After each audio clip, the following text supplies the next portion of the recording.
Ugh, finally, I've gotta lay a fat Sukamon. I'm gonna start off by saying that I'll be reserving all spoilers for a section later in the video, because not only was it officially requested, but it's a very story-oriented game, and I think the experience is worth preserving. Digimon Survive. I sure hope it does. A visual novel and tactical RPG because Bamco can't stick to a genre twice in a row. Originally announced in 2018, delayed to 2022 by development hacky sack. I only really started following it like last year, so it didn't feel like as big a wait for me as it was for some. Cry like I wish I could. A story about a bunch of kids getting yoinked to the digital world, or at least just a parallel world where Digimon exist, and they need to Digimon Survive. For real, I wanted to do the title gag so bad, but they never say the thing. They never even use the word Digimon. Blue baller, man. Of course, each of the 8 kids get partnered up with their own Digimon partner, covering the 8 Digimon families, roughly. No machine Digimon, though, oddly enough.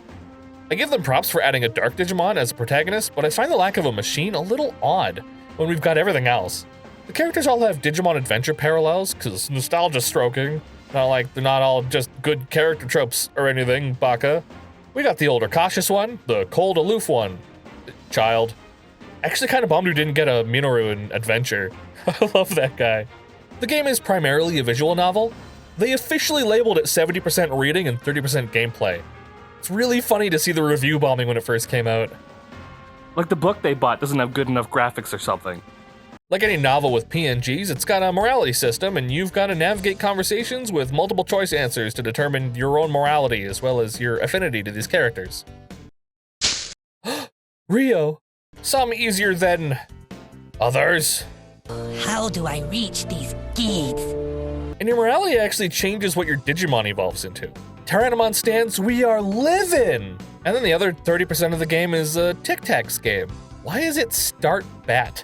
They couldn't fit 3 more characters in there? I hate this. You wouldn't know from my resume, but I absolutely love tactical RPG gameplay. I've played Pokemon Conquest, Age of Empires DS, and like maybe 2 hours of Tactics Advance. This is where most of the conflict resolves, as well as where you can recruit wild Digimon. Because even though you've got a full roster given to you, there's nothing quite like slapping a machine Dramon onto a party of rookies. You recruit Digimon by talking to them and earning their favor. Even if you don't want to recruit them, you can get items from them and remove them from the battle, so it's actually a way safer and quicker way to conclude battles. Unless you f*** up, then it just pisses them off. There's more depth to the combat than I thought there would be. As expected, there's an advantage triangle between data, virus, and vaccine, but then there's side and back attacks, which increase damage and accuracy, and elevation, which affects your crit and can mess with your range. Digimon have different abilities, and you can even digivolve back and forth on the fly to prepare for threats or recover SP. You can even have the kids give specific little pep talks to do certain one-time buffs. And if that doesn't engage you, you can skip it. I love the amount of options they give you to not play the game. Now, without getting into spoiler territory, the game is good. It's really good. Each character is well written and engaging, and I genuinely want them all to succeed and get back home. The plot's got its ups and its downs, its tense and heartfelt moments, and even a few scares in there. The only downsides I can really say for the game are some really funny text errors and incorrect pronouns, which can take you out of it, and also the month 1 Gilmon. Did you get Gilmon? How does it feel to be God's favorite?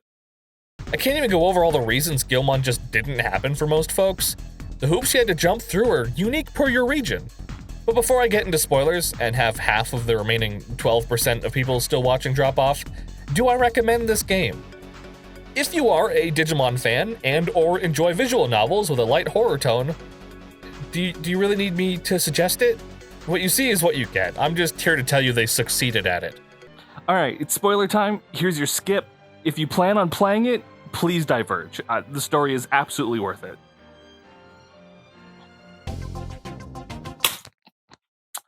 I'm not fond of that guy.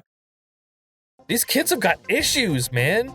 Be it their health, their home life, a death of the family, a traumatic incident in their past. That one's just a dick. And you've got to somehow keep all of them alive while they deal through their BS and grow as people. Which, can I get serious for a second? This isn't a first for the series. Since Digimon Adventure, partner Digimon have evolved based on their tamers' hearts. having their own emotional growth and turmoil affect the physical growth of their Digimon. Like, I'm no stranger to the Digimon franchise, and it took until this game to really hammer in the true connection between Digimon and Tamer. They're not just a pet, or a weapon, or even a friend. They're a mirror of their inner selves, and they need to work together to help each other grow. And for that reason, Digimon has quickly become one of my favorite franchises in the creature collector genre. This game really changed my perspective, actually. I want a therapy dinosaur! However, while the Digimon tropes serve to hammer in lessons that took me 20 years to learn, it also means that if you've watched a season of Digimon, a lot of the twists and turns are pretty predictable. That's Arukenimon, dude. What are you? Why are we still here? That's fucking Arukenimon, dude. That's a fucking spider! And you can't have a good Digimon plotline without a Dark Digivolution. It's a fucking classic. I didn't call everything, though, and I'm not convinced everyone got the same storyline either, because characters will just die. Like, some you see coming from a mile away because you either have low friendship with them or they start acting real suicide-y, but others might shock you the way they did me. Not all my kids' Digimon survived. Luckily, the game's got a New Game Plus. So the game has 3 initial routes: Moral, Harmony, or Wrath, basically chosen determined by your dialogue options. I picked Harmony because I wanted the red dinosaur. And then regardless of which route you took, the second playthrough has the potential of being the 4th route, the true ending. You know, if your kids don't fucking die. And if you're like me and have the attention span of a wet sponge, I have good news. The game offers features to fast forward through any text you've read before, and has an auto battle since all your levels are preserved for your latter playthroughs. Feels good popping into a previously tough early game fight with a fucking Dino Rexmon. Now, before I ship you off into the cold, cold world of not watching a CRANTIME video, here's 3 non-spoiler tips for you. Number 1, there is no permadeath as a result of combat. You can have a Digimon get defeated. It's okay. Number 2, if you're having a hard time, difficulty options are always available. And you can totally save scum the dialogue options. And number 3, Agumon is the cutest fucking dude. Holy shit, you guys, this game is perfect.